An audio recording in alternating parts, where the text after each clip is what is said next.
Hello there, long time no speak. Welcome to Never Mind the Bullens. This is your bite-sized Everton podcast and vodcast. My name's Mike Peters. Hope you're well. Hope you're enjoying the summer. Hope you enjoyed the Euros.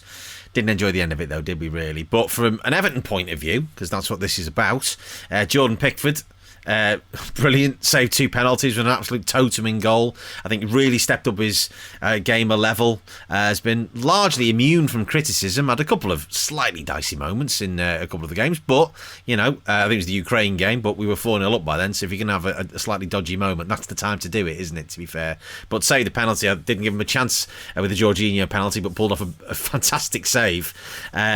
Kept England in the game for a little while as well. Pulled off a couple of really good saves from Chiesa. So he can come out of that tournament with enormous credit, and hopefully it's now put to bed all of the nonsense that he had to deal with or has dealt with over the course of the last sort of 12 months. And hopefully it will make him a stronger character, a better goalkeeper as well, which is all power to Everton's elbow, isn't it, for the coming season. Dominic Calvert-Lewin obviously didn't get much game time, but what a fantastic experience for him to be involved in, and hopefully it can allow him now to kick on and really progress as we head towards the World Cup in 2022, 18 months' time, to go to Qatar, isn't it?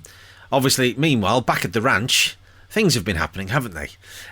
Namely, a new managerial appointment. Now, a lot has been said and written about this. We'll gloss over the fact that the appointment was made and the announcement was made on my 40th birthday, but still. Didn't really ruin the day because we kind of knew it was going to happen, didn't we? But, irrespective of your thoughts on Rafa, and I've had a lot of people ask me the question over the course of the last couple of weeks, what do you think about Rafa and all this? And I'm I'm a pragmatist about it. The bottom line is, I want, as every other Everton fan wants, is for Everton to do well. That's the top and bottom of it. If he is the man that can make us successful, I don't give a monkey's where he's been before. The bottom line is, he was at Liverpool over a decade ago. He's no longer been there, and I have no problem with the fact that he's ex-Liverpool manager. That doesn't. It's irrelevant, to be honest. The fact of it is, he's managed some of the major clubs in Europe and Liverpool, and he's been successful wherever he's gone, and that's the important thing. Obviously, things that he said when he was there, obviously the small club comments have been well documented, and he's tried to expunge those, but unfortunately they're a matter of historical record now. So all we can do now is get behind him. The situation that we were the hand that we were dealt, that situation we were put in because of Carlo disappearing off to Madrid, was one that nobody expected, and the list of candidates available for the job was not exactly stellar. They weren't exactly beating the door down, were they? And look at the other clubs that are looking for managers this year, and you go, well, look at where Tottenham ended up with Nuno. Now, I'd have happily had Nuno at Goodison, but obviously it wasn't quite the right fit. Certainly didn't want Roberto Martinez back, or David Moyes, to be fair. I've got anything against David Moyes. I think he's done a great job at West Ham, but that's where he should be now. It would have been a very retrograde step, in my opinion, to have brought him back, irrespective of how he's done at West Ham over the last 12 months. We need to progress and move forward. Martinez, to me, was never an option. That would have been an even more of a retrograde step. But we weren't exactly an amazing list of candidates out there. We were either going to end up with somebody unproven in the Premier League, or we were just going to a massive risk. Look at it and make the pragmatic choice. Rafa Benitez is that choice, because experienced in the Premier League, successful wherever he's been. Why would you not want him? Knows the city, knows the club, knows the Premier League. Meticulous from everything I've read about him. There's some really good pieces knocking around. If you get a chance to read them on The Athletic, lots of stuff there. Obviously, they do some really good stuff. And a really good piece, amazingly, on Sky Sports website about Everton. Really good analysis in there. Some good stuff in there from Alan Myers as well. Definitely worth reading if you want to sort of get a bit more background about his methods and his way of working, which I think might allay some of the fears. Now, obviously, there's going to be people who don't like him. But no manager is universally popular. There were people who wanted Carlo out at the back end of last season. I didn't agree with them.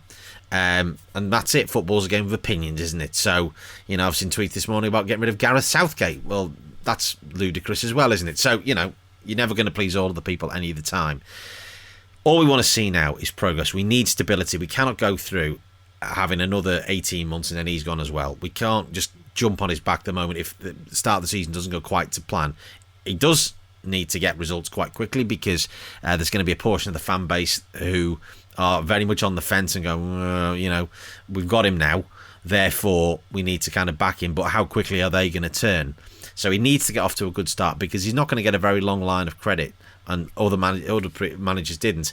In a way, I admire Farhad Moshiri for having the gumption and the balls to be able to appoint him and just sort of ride roughshod over a lot of sort of negativity about him being appointed, and just doing it anyway and doing what he thinks is best for the club. And the bottom line is he wants to protect his investment. He's invested a huge amount of money in Everton over the last 5 years, and he's seen very little return for it, let's be honest. So at this point, if Rafa Benitez is the man to truly progress the club, get us to Bramley-Moore, make us successful as we get there over the course of the next 3 years, win us a trophy, isn't that what we all want?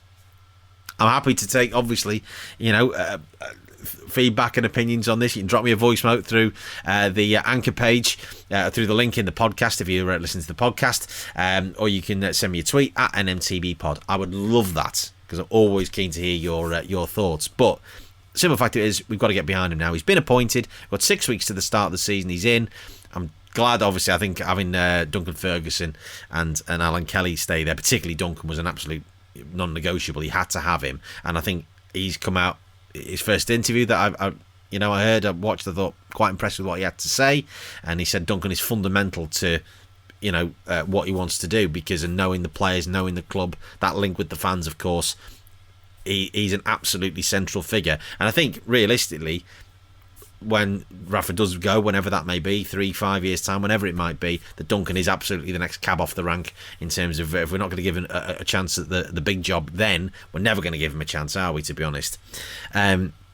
So we've got to get behind him. We need to get some players in. We know that. Great to see the players back at Finch Farm.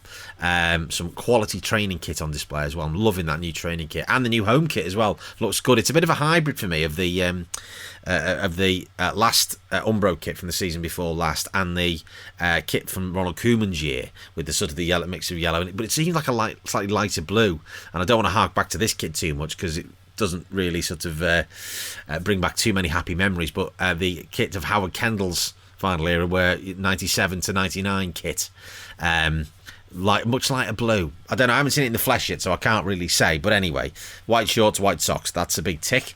Looks a good kit. Might actually buy it. Who knows? We shall see. But we've got to get players in. We know, apparently, Rafa Benitez has already done a sort of an audit of the squad, so he knows who he wants and who he wants to keep. And he actually now really has a free hand, because there's players now that are going to be gone. We've officially got rid of, I think, of pretty much all of the players that we didn't want from the Koeman, Allardyce, and Martinez eras. They've finally all gone. So now there's a bit of wiggle room, and he might be the beneficiary of that. There'll be money, obviously, for him to spend. He knows it's not a squad that needs major surgery. We know that. We just need additions in key areas.